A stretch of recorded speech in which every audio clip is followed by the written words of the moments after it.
Ericsson asked about favorite children in Vodafone TPG blocked merger case.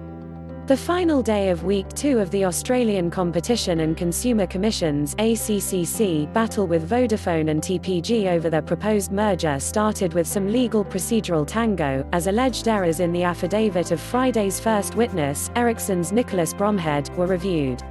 On the witness stand, Bromhead was asked about the relationship between Ericsson and TPG. Other than a lunch meeting in Barcelona during Mobile World Congress in 2019 between Bromhead, representatives of TPG, and other Ericsson personnel, it was his understanding that TPG's dealings with Ericsson were limited.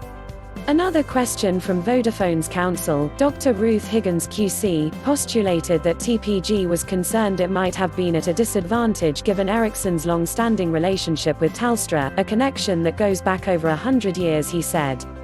Higgins used the analogy that Ericsson would have had 3 children if it signed on TPG, but Telstra would have been the favorite child.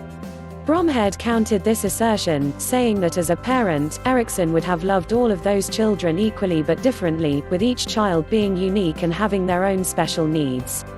Ericsson's capacity to provide electricity access for network installations on power poles was also questioned.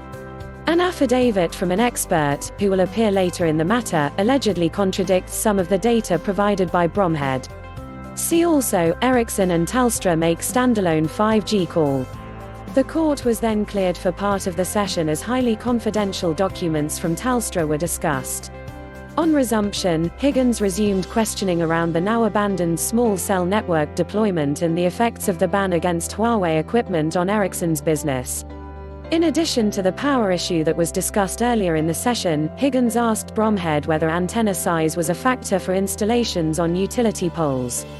Looking at that and other issues, like available bandwidth and coverage, Bromhead said he had worked on proposing a solution that would overcome some of the challenges of TPG's proposed network, such as increased interference from antennae positions.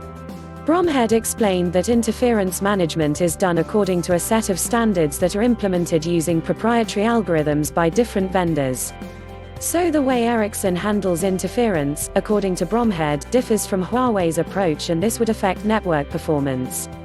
Along with a number of other technical factors, Bromhead said the network design proposed by Huawei might need to be revisited as Ericsson's equipment might not be working optimally.